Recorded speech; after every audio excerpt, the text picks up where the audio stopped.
at the sacred drum sanctuary in Gishora, where King Ngozi once kept the royal drum. A drummer hoists a hollowed log Kayanza onto his head and walks it to the ring, the cowhide skin still warm from the fire that tightened it.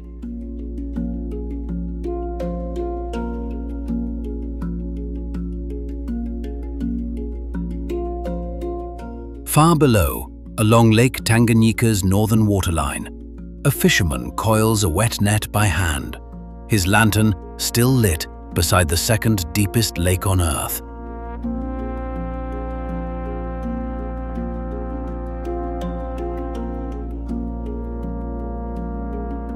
Nearly 2,000 meters higher, a woman sweeps an earthen courtyard smooth with a grass broom, while the same 3 notes of morning greeting rise from every house on the slope.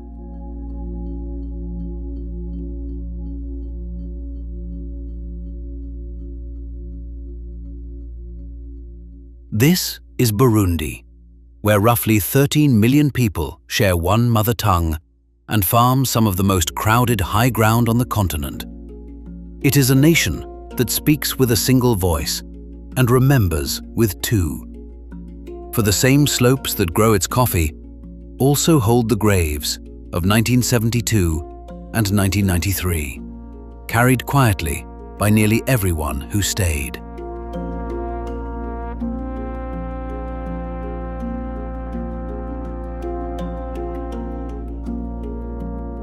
What follows is a portrait of those slopes, the language that binds them, the drum that crowned them, the harvest that feeds them, the loss they hold, and the mountain spring where the world's longest river begins.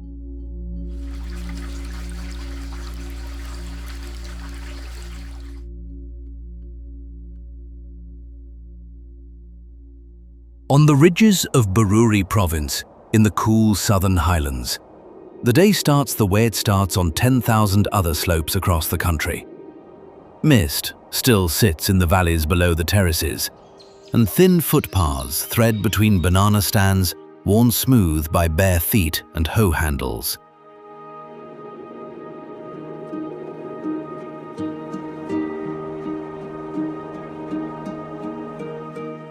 A man shoulders a short-handled hoe and steps onto a slope pitched steeper than any tractor could hold. Below him, smoke lifts from a cooking fire, straight up in the windless air. This is a small country, and a crowded one. Among the most rural nations on Earth, and among the most densely settled, Burundi holds 9 in 10 of its people directly on the land they can see from their doorways, on farms measured in fractions of a hectare.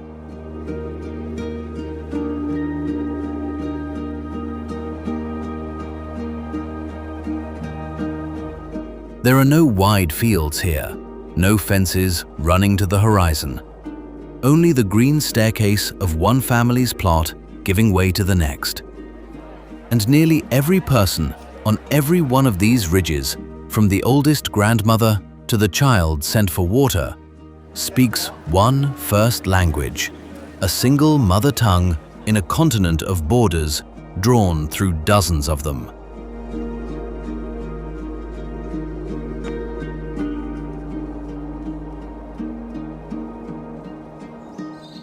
Follow one of those footpaths north and west, down toward the Imbo Plain, and cross into Bubanza, and nothing needs translating. The terraces still climb to the ridgeline, stacked so tight the eye loses count. A child walks a path with a basin of beans balanced on her head. On a doorstep in the early light, a woman sits with a half-finished sisal basket in her lap, her fingers folding the pale fiber over and under, drawing each coil tight before the next.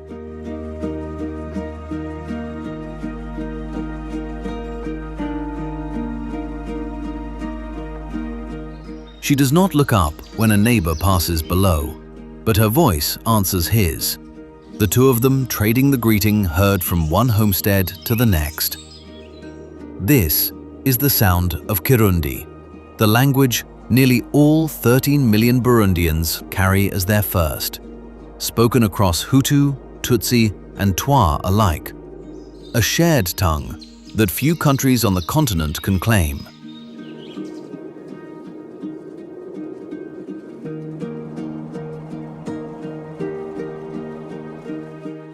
The greeting done, her hands return to the basket, and the neighbor's footsteps fade down the hill toward his own quarter-hectare of beans, bananas, and cassava.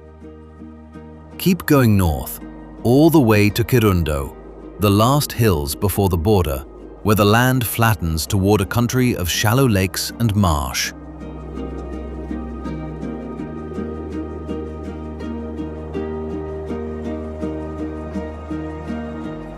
The market paths fill at first light, and silhouettes bend over fish traps at the water's edge.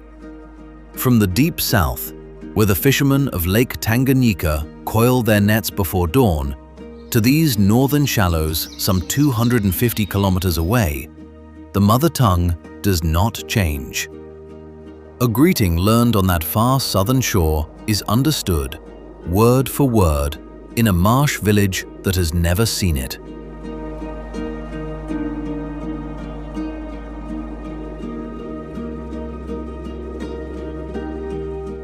The fishermen who row out by lantern and return heavy at sunrise speak the Kirundi of the hoe farmer in Bururi and the basket weaver in Bubanza, without a syllable lost between them.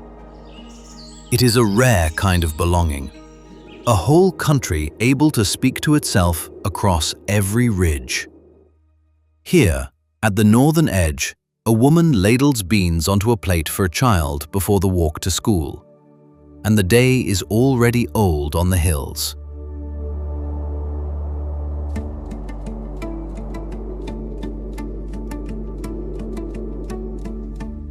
Every hand on these hills knows the hoe.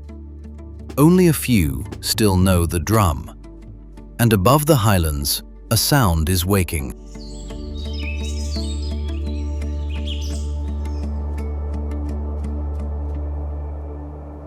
In Gitega, the old royal seat, set high in the country's center, the light comes up grey over red-tiled roofs and stands of eucalyptus.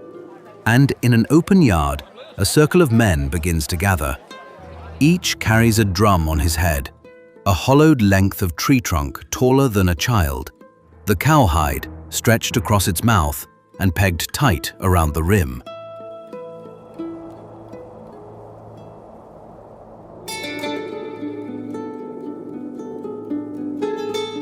Gitega was the heart of the old kingdom, and in 2019, it became the capital once more, the government climbing back to the highlands the kings had ruled from. Here, the drum was never only music. It was sacred, kept and sounded by hereditary drummers, and struck only for the gravest occasions of the realm, the crowning of a king, the mourning at his death, and the first harvest feast that fed the nation.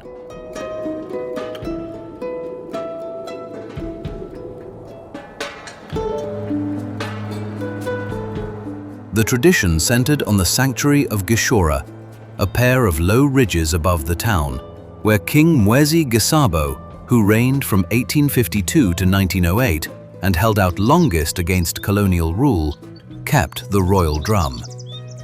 The men who carry the craft forward are known abroad as the Royal Drummers of Burundi, and in 2014, their ritual was written onto the world's list of protected human heritage.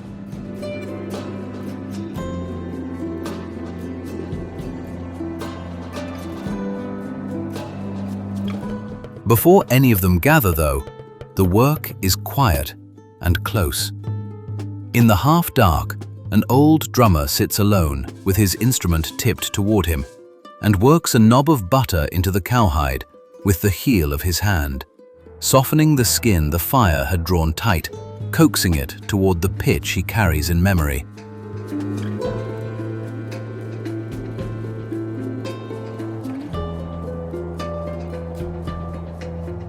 He taps it once with the pad of his thumb, listens, shifts his hand a finger's width, and taps again. No one hears this. It is done before the sun and before the crowd, the way it has been done for longer than anyone in the yard can name.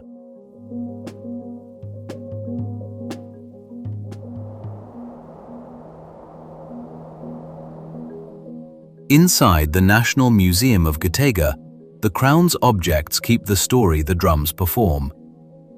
In the low light stand carved royal drums, iron spears, beaded regalia, and the woven shields of a court that governed these hills for centuries.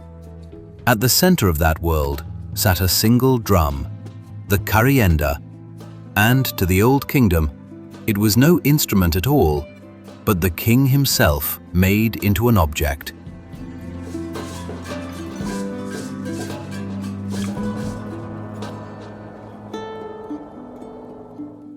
The drum was the crown, and its voice was a form of speech that carried the authority of the throne. It was not played for pleasure. It was consulted, honored, kept apart, and sounded only when the realm required its word. To lose the drum, the kingdom believed, was to lose the king. And so the sacred instruments were guarded, repaired, and passed down with the care owed to a living thing.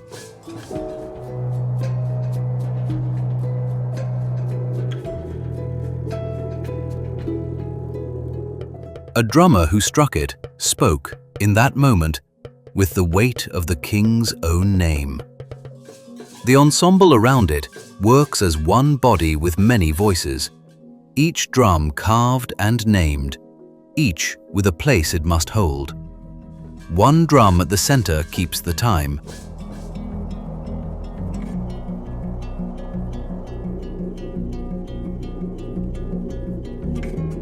Others hold a steady ground beat beneath it, and others still answer in the gaps between, so that the rhythm is not one line, but a conversation, call and reply, timed to the fraction of a second by men who have played together for years. They move around the drums in a slow wheel, stepping in to strike and stepping back, lifting the tall instruments on and off their heads without losing the pulse. And the beat climbs from a single, measured tap into a thunder felt in the chest before it is heard.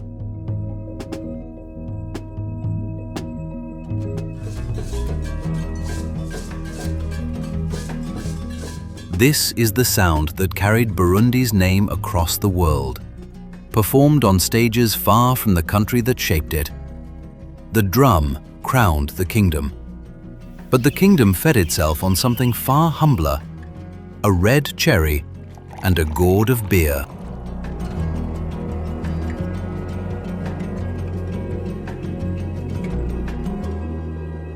The red cherry ripens far to the north, on the cool high slopes around Kayanza, where rows of coffee shrubs follow the contour of the land at some 1,700 meters above the sea. In the picking months, a woman moves down a row with a woven basket against her hip, closing her hand around each cluster and taking only the cherries gone deep red, leaving the green ones to come in their own time.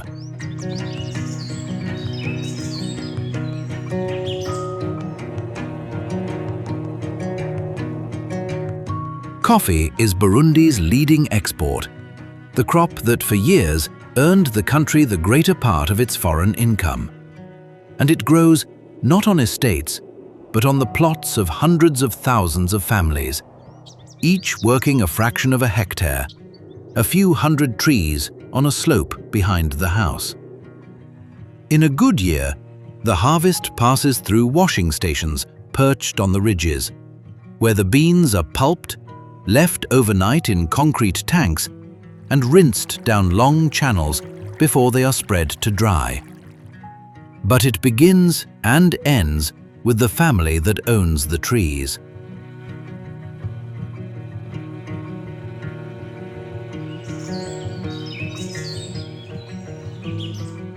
On a raised drying bed of mesh and timber, a pair of hands spreads the day's picking in a single layer and works through it, flicking aside one pale bean that ripened wrong, turning the good ones so they dry even under the sun. The whole year's earning narrows to this: one careful hand over a table of red beans.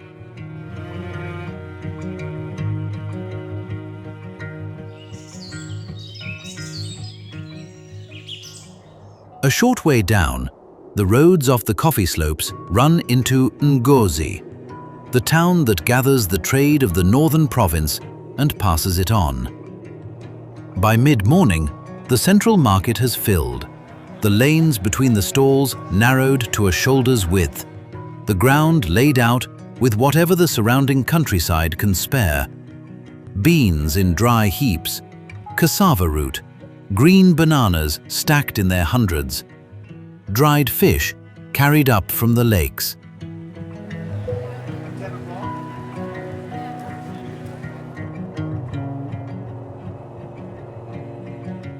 A trader tips a tin measure of beans into a buyer's cloth and names a price. The price is answered, and the two settle it in the low courtesy that opens every exchange on these hills. Little here has passed through a factory. Most of it grew within a morning's walk, carried in on heads and bicycles before the heat. And most of the money that changes hands will climb those same paths back to the small farms by dark.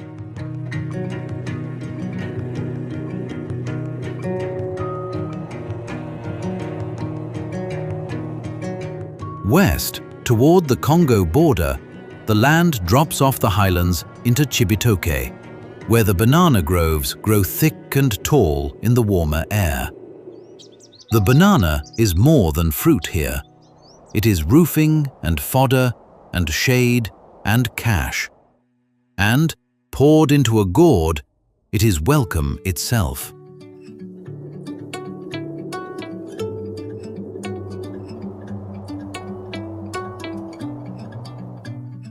From ripe bananas, mashed and worked with a handful of roasted sorghum flour and left to ferment, families brew urwarwa, the banana beer, poured whenever an agreement is sealed or a guest received. It is drunk together, from one wide gourd passed around the circle, each drinker tilting it back and wiping the rim with a palm before handing it on.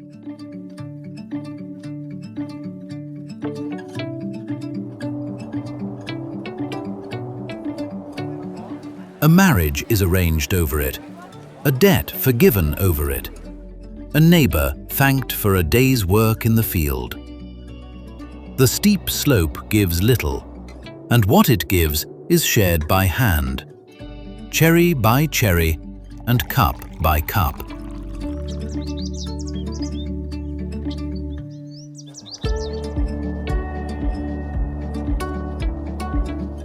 These green terraces have fed families for generations. But there were years, 1972 and again in 1993, when the hills went quiet and the harvest stood uncollected in the rows.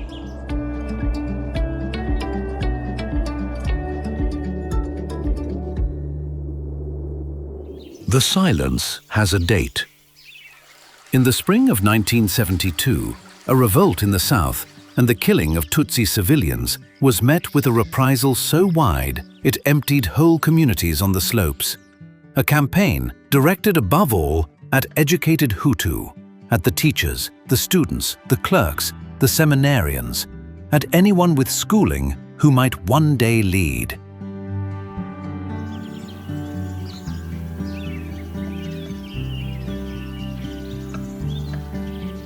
Over a few months of that year, by the estimates historians have since assembled, somewhere between 100,000 and 200,000 people were killed, and more than 100,000 others crossed into Tanzania and Zaire and did not return.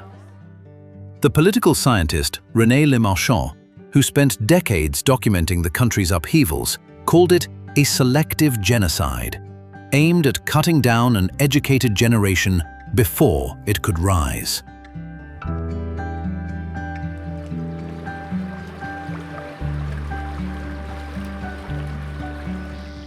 Burundians call that year the Ikiza, the catastrophe, and for a generation it was carried in near total public silence, absent from every calendar and school book, spoken of, if at all, only in the low voice kept for what cannot be undone.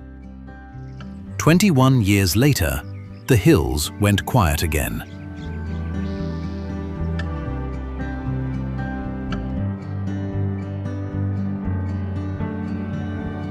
In June of 1993, the country held its first free presidential election and chose Melchior Ndadaye, the first Hutu to hold the office. And for 100 days, it seemed a different road had opened. On the 21st of October, soldiers from the Tutsi-dominated army, fearing what majority rule might bring and haunted by the memory of 1972, seized him and killed him. And the violence broke out of the barracks and ran across the country, neighbor against neighbor, in a war that would last more than a decade and take some 300,000 more lives before the fighting was talked to an end in the accords signed at Arusha and the long ceasefire that followed.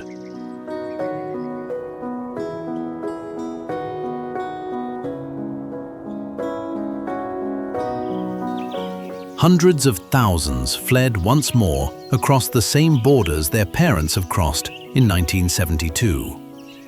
Around Gitega, at Bururi in the south, on the northern ridges near Kirundo and Muyinga, the ground holds graves from both of those seasons, tended without markers, known to the families who dug them and to almost no one else.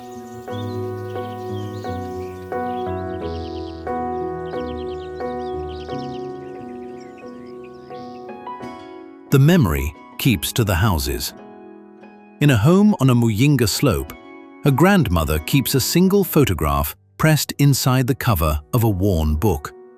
A son who walked out into a year she will name only as the bad time. And she does not bring it out when visitors come.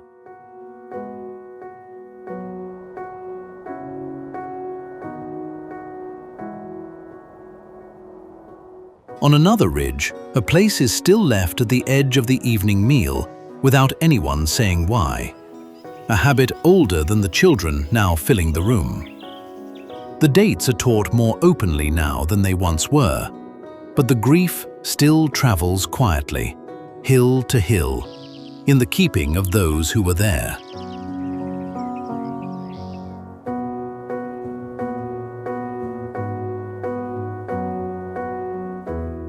There are few monuments here, and the ones that stand are recent and plain.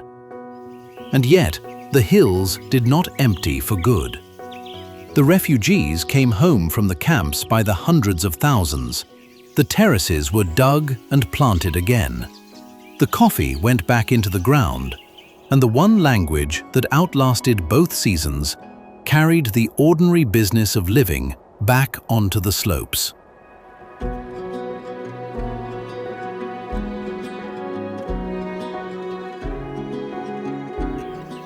A country that remembers with two graves still greets itself, hill to hill, in one shared tongue at first light. And the children in the grandmother's room will inherit the land, the silence, and the work. The hills hold their dead and their harvest in the same ground.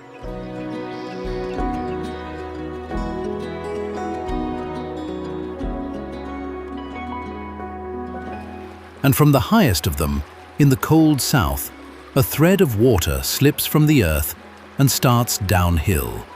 Toward a sea it will take 3 months to reach.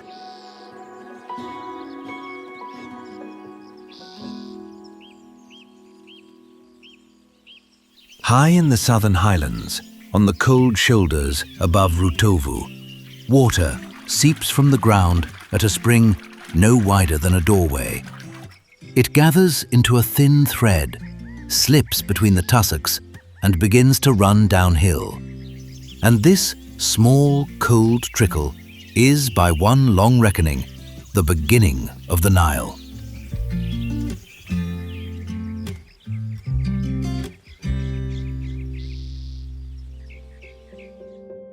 In 1937, the German explorer Burkhard Waldecker traced the river's headwaters to this spot, some 2,000 meters up in the Burundian highlands, and marked it as the river's southernmost source, a course of roughly 6,600 kilometers that will not reach the Mediterranean for 3 more months of flowing. From here, the water falls north into the Ruvieronza, and the Ruvieronza into the Ruvubu, and the Ruvubu into the Kagera, and the Kagera into Lake Victoria, and out again as the White Nile, past cities and deserts this high country will never see.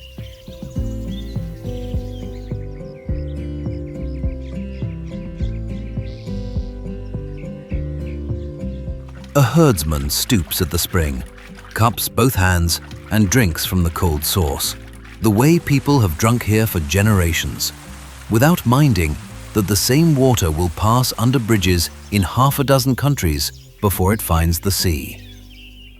There is no great monument here, only a small stone marker set among the grass, and a few visitors who climb the track each year to stand at the place where a continent's water begins.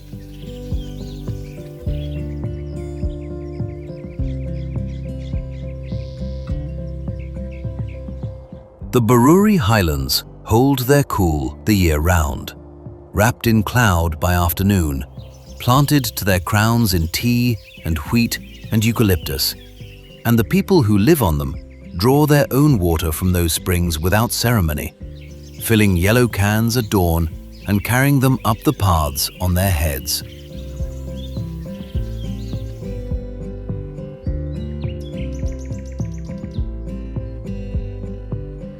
The greatest river on earth starts, for them, as the ordinary business of a morning. Northeast, on the high ground around Muyinga, the story repeats itself in 100 smaller streams. Rain gathers in the marsh grass, threads into channels, and slides down the terraced slopes past women bent at the water's edge rinsing cassava, and children driving thin cattle to drink.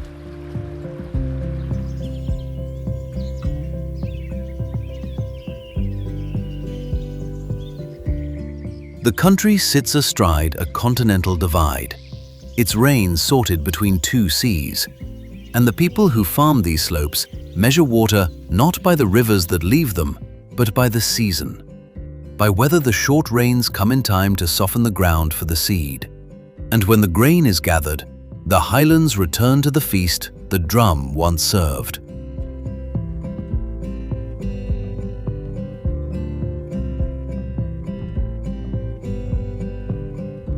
In the time of the kings, the year turned on a single national festival, the Umuganuru, the Feast of the Sorghum. When the first grain was blessed, seed was set aside for the year to come, and the royal drum was sounded over the gathered people.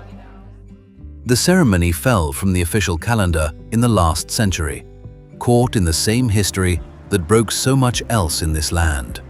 But its shape survives in the ordinary harvests that still gather families in from the slopes.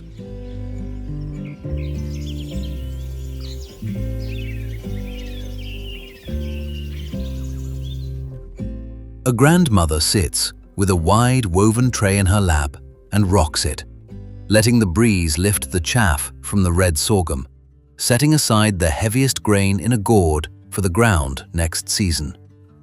Children press close for the first warm paste from the pot, and the old thread holds, quietly, between the seed in the tray and the drum that once blessed it.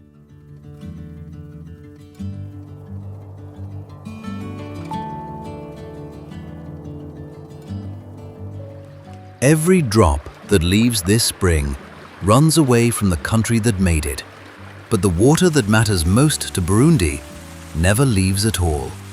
And by dusk, it is carrying the long day back down the slopes toward a single lantern waiting along Tanganyika.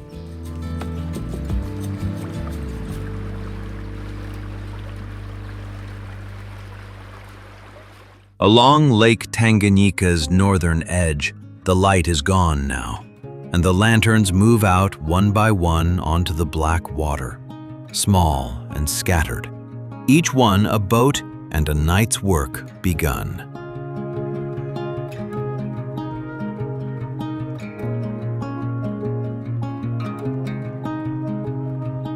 "2,000 meters above them, the courtyards are swept and dark. The drums are back in the sanctuary, and the highlands release the day's heat.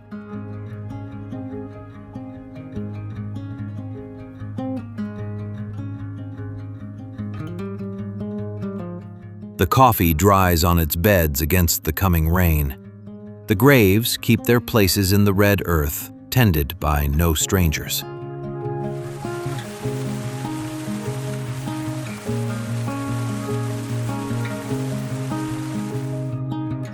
In a Muyinga house, a photograph stays closed inside its book, and the small, cold spring in the south runs on all night, unwatched, minding nothing.